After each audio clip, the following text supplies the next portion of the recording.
Hello everyone, welcome you all in the new lecture of act and rule. बहुत बहुत स्वागत है आप सभी लोगों का। ये हमारा लेक्चर नंबर 19 है। एज यू नो कि हम डिस्कस कर रहे हैं landmark judgement by the Supreme court.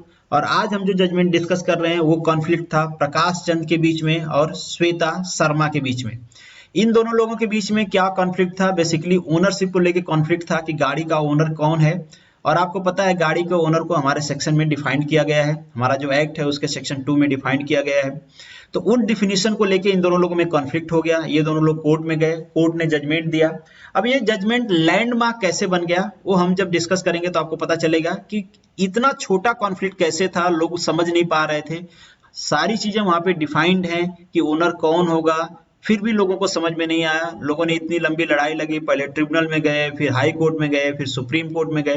तो वहां पे जो सुप्रीम कोर्ट है, हमारा जो एक्ट है, एक्ट में जो हमारा सेक्शन है 2 और 50 उन दोनों को डिस्क्राइब किया, उसी को हम यहाँ पे डिस्कस करेंगे।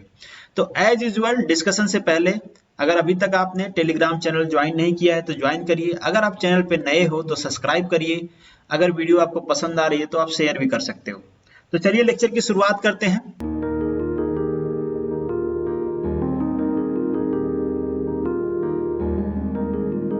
तो सबसे पहले हम केस का बैकग्राउंड समझने की कोशिश करेंगे। केस का बैकग्राउंड समझने के लिए आपको कुछ एक्ट समझना पड़ेगा, नहीं तो आपकी जो पूरी केस है ना वो हौच पौच हो जाएगी, आपको समझ में नहीं आएगी। आप सोच भी लो कि इसी दो एक्ट को समझने के लिए वो लोग ट्रिब्यूनल गए, हाई कोर्ट गए, सुप्रीम कोर्ट तक गए, फिर सुप्रीम कोर्ट में डिसीजन आया। तो इतना आसान नहीं है, थोड़ा सा इसमें कॉन्फ्लिक्ट है, तो वो आप समझने की कोशिश करना। पहला जो सेक्शन है वो बात करता है ट्रांसफर ऑफ ओनरशिप के बारे में। सपोज आपकी गाड़ी है, आपने गाड़ी किसी को बेच दी, तो जो ओनरशिप ट्रांसफर होगी वो कैसे होगी। अब ये ओनरशिप ट्रांसफर इंपॉर्टेंट क्यों है? वो इसलिए इंपॉर्टेंट है कि सपोज करो आपने गाड़ी किसी को बेच दिया, मगर गाड़ी का जो रजिस्ट्रेशन का पेपर है वो आपके नाम से, और वो आदमी कहीं पे एक्सीडेंट कर देता है। अगर गाड़ी का पेपर आपके नाम से, तो एक्सीडेंट की जो लाइबिलिटी होगी, जो कंपनसेशन होगा वो आपके ऊपर आएगा, न कि जो चला रहा होगा, जो आपसे खरीदा उसके ऊपर आएगा। तो इसलिए ये इंपॉर्टेंट हो जाता है कि ओनरशिप को आपको चेंज करवाना पड़ता है। आप अपने मर्जी से गाड़ी बेचे होगा, सरकार को नहीं पता या अथॉरिटी को नहीं पता है, तो कोई फर्क नहीं पड़ता, एक्सीडेंट कोई भी करो लाइबल आप ही होगे। तो उन्हीं सब के बारे में यहाँ पे बात है। फर्स्ट केस है कि अगर आप विद इन स्टेट अपनी गाड़ी सेल करते हो तो आपको 14 डेज के अंदर जो हमारी रीजनल ट्रांसपोर्ट अथॉरिटी है उसको बताना पड़ेगा डॉक्यूमेंट्स के साथ कि हमने अपनी गाड़ी बेच दिया है, ये काम। दूसरी चीज, दूसरा आपको, अगर आप अदर स्टेट से बिलोंग करते हो, मतलब आउट स्टेट आपने बेचा है, तो विद इन 45 डेज बताना पड़ेगा। अब कॉन्फ्लिक्ट कहां पे है? देखो ये 14 डेज है और यहाँ पे लिखा है the transfer shall be with in 13 days of the transfer. यहाँ पे 30 डेज है। यहीं पे कॉन्फ्लिक्ट भी हुआ था और इसी कॉन्फ्लिक्ट को लेके वो लोग सुप्रीम कोर्ट भी गए थे कि ये जो 14 डेज है और ये जो 30 डेज है। तो यहाँ पे क्या हुआ था, एक भाई साहब ने गाड़ी बेची थी, हम आगे डिस्कस भी करेंगे उसको। उनको बेचे 13 डेज नहीं हुआ था बट 14 डेज हो गया था। तो अब वो ये कह रहे थे कि जिसने एक्सीडेंट किया है, चूंकि अभी 30 डेज से कम है, तो जो लाइबिलिटी है वो मेरे ऊपर नहीं आनी चाहिए, क्योंकि मेरे पास तो 13 डेज का टाइम है रिपोर्ट करने का, तो लाइबिलिटी उसके ऊपर आनी चाहिए। तो यही कॉन्फ्लिक्ट था। तो यहाँ पे क्या होता है, 13 डेज में क्या रिपोर्टिंग होती है और 14 डेज में, दोनों में डिफरेंस क्या है? यहाँ पे आपको रिपोर्ट करना होता है, यहाँ पे आपको सारे document with fee, prescribe document जो भी हैं ट्रांसफर के और ट्रांसफर की जो फी है, ये सारा आपको जो हमारी रीजनल ट्रांसपोर्ट अथॉरिटी है उसको सबमिट करना होता है। मतलब फी डॉक्यूमेंट अगर आपके पास कुछ नहीं है, जैसे बहुत सारे वहां पे डॉक्यूमेंट मेंशन है, तो आप बनवा के 30 डेज के अंदर यहाँ पे दे दो। बट 14 डेज के अंदर आपको ये तो बताना ही होगा कि आपने गाड़ी किसी को बेच दिया, मतलब आपके बीच में जो एग्रीमेंट बना होगा वो तो आपको रीजनल ट्रांसपोर्ट अथॉरिटी को शेयर करना होगा। ये समझ में आ गया आपको एक्ट ये क्या बताता है। नेक्स्ट जो आपका एक्ट है सेक्शन 230, ये है ओनर के बारे में, कि गाड़ी का ओनर कौन होगा उसको डिफाइन किया गया है यहाँ पे। तो पहले तो जिसके नाम से गाड़ी होगी या फिर रजिस्ट्रेशन पेपर पे जिसका नाम होगा वही गाड़ी का ओनर होगा। अगर वो कोई माइनर है, मतलब उसकी एज 18 से कम है, तो उस माइनर का जो पेरेंट होगा वो गाड़ी का ओनर होगा। अगर आप गाड़ी कहीं पे हायर करते हो, किसी प्रोफेशनल से भाड़ा पे लेते हो, तो गाड़ी का ओनर जो आपको भाड़े पे दे रहा है वो नहीं होगा, क्योंकि आप दोनों के बीच में एग्रीमेंट हुआ होगा कुछ, और आप गाड़ी लेके जा रहे हो भाड़े पे, तो गाड़ी का ओनर आप होगे। कहीं पे कोई प्रॉब्लम होती तो लाइबिलिटी आपके ऊपर आएगी। ये दोनों चीज समझना आपको। यहाँ पे एक सेक्शन और कोट किया गया है 117। अगर अभी आपको कम समझ में आ रहा है तो कोई बात नहीं, आगे हम जब डिस्कस करेंगे तो आपको समझ में आ जाएगा ये सारी चीजें, कि जब एप्लीकेशन होगा इसका, जिसको लेके विवाद खड़ा हुआ था। 177 कहता है कि अगर आपने 14 डेज के अंदर रिपोर्ट नहीं किया, जो हमारी रीजनल ट्रांसपोर्ट अथॉरिटी है, बेचने के बाद आपने उसको बताया नहीं, तो आपके ऊपर फाइन लगेगी। हाँ, नॉर्मल फाइन है, 100, 150, 200 रुपए की फाइन है, 300 रुपए की, पहली बार 100 रुपए की है, 100 रुपीज की, बट फाइन आपको लगेगी।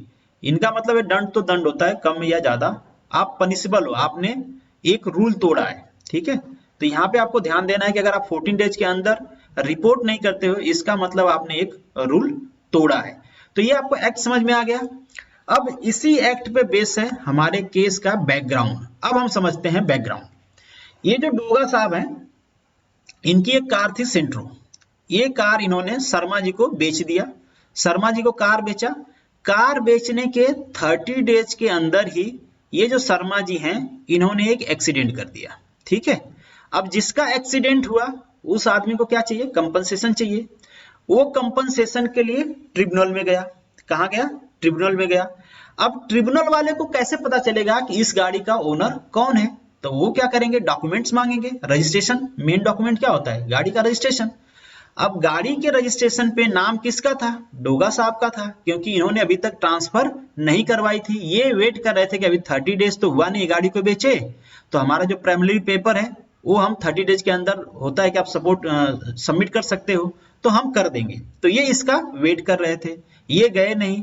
तो ट्रिब्यूनल ने कहा कि जो श्वेता शर्मा है और जो डोगा साहब हैं, आप दोनों लोग मिलके 12.45 लाख जो विक्टिम है, एक्सीडेंट जिसका हुआ है, उसको दोगे। डोगा साहब को ये बात अच्छी नहीं लगी। अच्छी क्यों नहीं लगेगी भाई? इन्होंने गाड़ी तो बेच दिया है, गाड़ी बेच दिया तो ये क्यों भरे? तो इन्होंने कहा कि हम तो नहीं भरेंगे। इन्होंने क्या किया? इस फैसले को चैलेंज किया हाई कोर्ट में। कहाँ चैलेंज किया? हाई कोर्ट में। आपके यहाँ भी गाड़ी का लेन देन बहुत होता है, तो आप समझ लेना कि प्रॉब्लम कहाँ पे हो सकती है। इन्होंने जब इसको हाई कोर्ट में पहली बार चैलेंज किया, तो हाई कोर्ट ने कहा कि आपने अभी तक ओनरशिप ट्रांसफर किया है। ओनरशिप मतलब हमने गाड़ी बेच दिया, हमने ये कह दिया अब गाड़ी के मालिक हम नहीं हैं, ये है। आपने कहा है, ठीक है। अथॉरिटी को आपने नहीं बताया है, जो इस अथॉरिटी को बताना चाहिए उसको आपने नहीं बताया है। जब आप उसको नहीं बताए हो तो आप बच नहीं सकते लाइबिलिटी से, ठीक है। कोर्ट ने ये उनसे कहा। कोर्ट ने कहा if vehicle ownership is not updated in the official record, अगर वो अपडेटेड नहीं है आरटीओ ऑफिस में, तो जब तक वो अपडेटेड नहीं है तब तक आपके ऊपर लाइबिलिटी आएगी। अब यहाँ पे 30 डेज का मैटर समझना और 14 डेज का। 13 डेज अगर आपने गाड़ी बेच दिया है, ठीक है, अगर आपने गाड़ी बेच दिया है और 14 डेज के अंदर आपने अथॉरिटी को इन्फॉर्म कर दिया कि मैंने गाड़ी बेच दिया, ये हमारा एग्रीमेंट है, तो आप लाइबल नहीं रहोगे। अगर उस बीच में कोई एक्सीडेंट होता है तो कौन लाइबल होगा? जिसने एक्सीडेंट किया, जिसने आपकी गाड़ी खरीदी है, वो लाइबल होगा। यहाँ पे डोगा साहब ने गलती क्या किया था? ये जो 14 डेज वाला रूल है जो अभी हमने ऊपर देखा, उसको ब्रेक कर दिया था 13 डेज का इंतजार करते हुए। उनके मन में वहम था कि अभी 30 डेज तो हुआ नहीं है, तो ये 30 डेज हमारे बीच में जो एग्रीमेंट है उसके हिसाब से उसका ओनर कौन हुआ? उसका ओनर हुई सविता शर्मा जी। क्योंकि गाड़ी बेचते ही तुरंत एग्रीमेंट पेपर पे नाम थोड़ा चेंज हो जाता है, उसमें टाइम तो लगेगा, तो वो टाइम दिया जाता है 30 डेज का। तो इनके दिमाग में ये था कि 30 डेज तो हुआ नहीं, तो अभी ओनर कौन होगा एग्रीमेंट के हिसाब से? सविता शर्मा। बट उन्होंने यहाँ पे एक रूल ब्रेक कर दिया था, ये 14 डेज का। तो इसी पे कोर्ट ने आगे फैसला दिया। आगे क्या हुआ? ये जो डोगा साहब के वकील हैं, वो इसी एक्ट को पकड़े, 30 डेज वाले को, 30 डेज वाले एक्ट को पकड़े और कोर्ट से कहा कि जो हमारा क्लाइंट है वो लाइबल नहीं हो सकता है, क्योंकि अभी उसको गाड़ी बेचे 30 डेज ही हुए हैं, कमी है, तब तक रजिस्ट्रेशन पे उसी का नाम रहेगा, चेंज कैसे हो जाएगा? आपने अपने एक्ट में बताया है कि 13 डेज तक वो अपना रिपोर्ट करेगा डॉक्यूमेंट्स के साथ, फी के साथ। तो आप 13 डेज हुआ ही नहीं, तो ऑब्वियसली रजिस्ट्रेशन का जो पेपर है उसमें उसी का नाम रहेगा। तो कोर्ट ने कहा कि आप बिल्कुल सही कह रहे हो, एकदम सही बात है आपकी, बट एक लॉ को आप छोड़ रहे हो। ये भी है कि आपको गाड़ी बेचने के 14 डेज के अंदर अथॉरिटी को बताना है कि हमने गाड़ी बेच दिया है, जिसको आपने फुलफिल नहीं किया है, आपने बताया ही नहीं है और अथॉरिटी को पता ही नहीं है कि आपने गाड़ी बेचा है, ठीक है। तो इस वजह से आपने रूल ब्रेक किया है, तो आपका जो क्लाइंट है वो लाइबल होता है, जो भी लाइबिलिटी आ रही है उसको कंपनसेट करने के लिए। तो ये पूरी बहस थी यहाँ पे, ये पूरा बैकग्राउंड था और यही पूरा केस है, इससे ज्यादा केस भी नहीं है। अब जब कोर्ट ने कह दिया कि आप लायबल होते तो ऑब्वियसली आपको पैसा भरना पड़ेगा। अब इसको जब फैसला सुनाया कोर्ट ने तो बहुत सारे आपको पता है कोर्ट रेफरेंस देती है, आपने जो कहा वो बताती है, जो अपोजिट वाले ने कहा वो बताती है, बहुत सारी चीजें होती हैं। तो अब उसी को वन बाय वन कोर्ट ने कहा है यहाँ पे। ये सारी चीजें हमने अभी डिस्कस किया कि ट्रिब्यूनल ने दोनों लोगों को बोला कि आप दोनों लोग मिलके इतना पैसा भरोगे, जिसका एक्सीडेंट हुआ है उसको। इन लोगों ने क्या किया, उसको हाई कोर्ट में चैलेंज किया। हाई कोर्ट ने भी यही कहा कि भाई ऐसे हमारे पास बहुत सारे जजमेंट भी हैं, आपने चूंकि जो सेक्शन 15 है और सेक्शन 23 है उसको फॉलो नहीं किया है, इसलिए आप लाइबल हो, पैसे भरने के लिए आपको कंपनसेशन भरना पड़ेगा। उन्होंने यहाँ पे एक केस का एग्जाम्पल भी दिया। उन्होंने कहा कि एक एग्जाम्पल यहाँ पे और है, उन्होंने इस केस का एग्जाम्पल देते हुए कहा कि अगर एक्सीडेंट होता है, अगर कोई क्लेम करता है तो जो इंश्योरेंस कंपनी है उसको क्लेम भरना पड़ेगा। बट यहाँ पे इस इंश्योरेंस कंपनी का राइट है कि जिसके नाम से गाड़ी है, इंश्योरेंस कंपनी चाहे तो उससे पैसा रिकवर कर सकती है। ठीक है, तो ये भी केस को उन्होंने रेफरेंस दिया।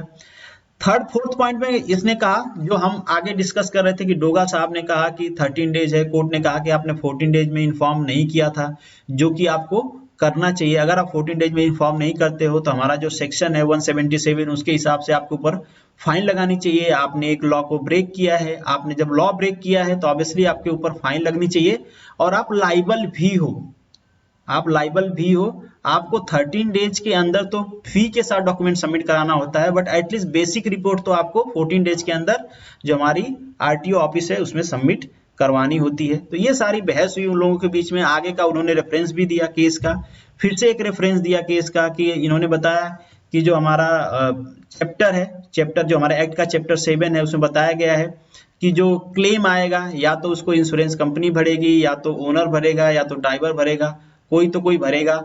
और ओनर की जो डिफिनीशन है ये डिफाइन किया गया है हमारे सेक्शन 23 में। तो मेन प्रॉब्लम यही था कि ओनर कौन होगा इस दिन में, जिस दिन आपने गाड़ी बेचा। सपोज फर्स्ट डे आपने गाड़ी बेचा और आपकी गाड़ी को 30 डेज नहीं हुआ है, तो ऑब्वियसली जो रजिस्ट्रेशन का पेपर है उस पे आपका ही नाम बताएगा। ऐसा तो नहीं कि गाड़ी के बेचते आपका नाम चेंज हो जाएगा। तो यहाँ पे डिफरेंस यह है कि जो खरीदा है वो ओनर होगा इस 30 डेज में, या जो बेचा है वो ओनर होगा। इस बीच में एक्सीडेंट होगा तो पैसा इन दोनों में से कौन देगा? अगर इंश्योरेंस कंपनी देती है तो कोर्ट ने कहा कि इंश्योरेंस कंपनी देगी, तो ये जो फर्स्ट वाला ओनर है वो उससे वसूल सकती है, ये उसका राइट है।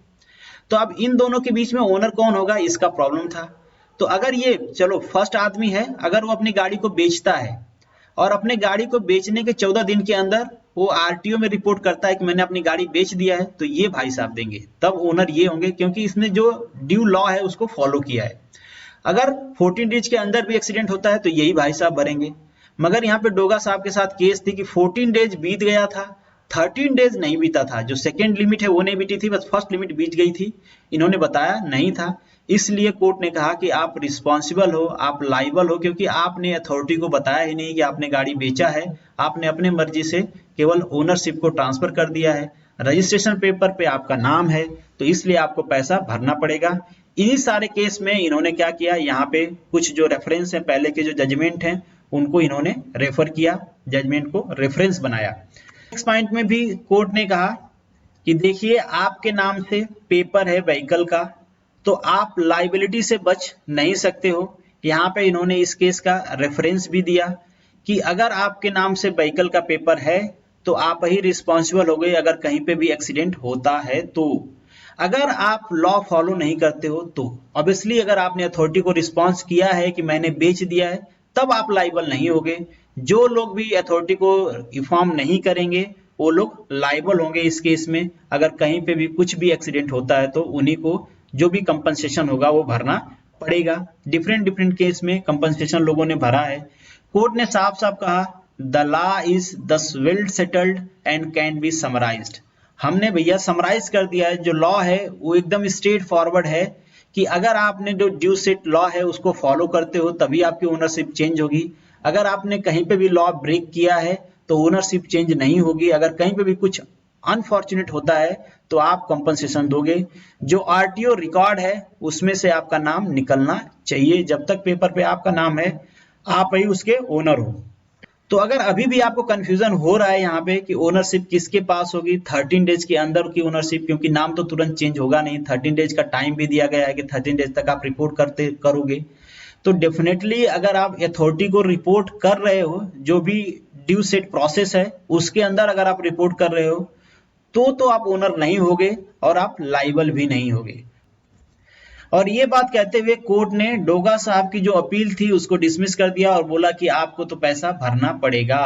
इस केस से आपको ये सीखना है कि अगर आप अपनी गाड़ी बेचते हो तो जब भी आप अपनी गाड़ी बेचते हो, जैसे ही आपका एग्रीमेंट फुलफिल होता है वैसे ही आपको आरटीओ रिकॉर्ड में या आरटीओ ऑफिस में इन्फॉर्म करना है कि आपने अपनी गाड़ी इस आदमी को बेच दिया है, ये रहा आपका एग्रीमेंट पेपर। अगर आप इन्फॉर्म नहीं करते हो तो डेफिनेटली आरटीओ में जो आपका रिकॉर्ड होगा उस पे गाड़ी के पेपर में या गाड़ी का जो रजिस्ट्रेशन होगा वो आपके नाम से ही होगा। गाड़ी आपने किसी को बेच दी है, अगर वो कहीं पे एक्सीडेंट करता है, उस गाड़ी से कहीं पे चोरी हो जाती है, उस गाड़ी से कोई मर जाता है, तो लाइबिलिटी जो आएगी वो उसके ऊपर नहीं आएगी, वो आपके ऊपर आएगी। आप चिल्ला चिल्ला के कहते रहोगे कि ये देखो हमारा एग्रीमेंट है, मैंने बेच दिया है, कोई नहीं सुनेगा, क्योंकि कोर्ट ने कहा कि जब तक आरटीओ रिकॉर्ड में आपका नाम बोल रहा है तब तक आप ही ओनर हो और आप लाइबिलिटी से भाग नहीं सकते हो। और जो हमारा सेक्शन 230 है वो डिफाइन करता है कि ओनरशिप किसके पास रहेगी गाड़ी का। वो सिंपली कहते हैं 230 में कि जिसके नाम से रजिस्ट्रेशन पेपर बना है वही गाड़ी का ओनर होगा। मैंने बार बार कहा है कि तुरंत तो नाम नहीं चेंज होगा, बट आपको रिपोर्ट तो करना होगा कि वो प्रोसेस चले, जो वहां पे रजिस्ट्रेशन का प्रोसेस है वो स्टार्ट हो। ऐसा आपको वेट नहीं करना है कि आप वेट करते रहे, अगर वेट करते रहे उस बीच में एक्सीडेंट होता है तो आपके ऊपर लाइबिलिटी आएगी। तो यहाँ पे ये लेक्चर खत्म होता है। Thank you so much for watching this. Please don't forget to like share and subscribe. Comment करके बताइएगा ये लेक्चर आपको कैसा लगा, पसंद आया होगा, औरों के साथ भी शेयर करिएगा। Good luck, all the best.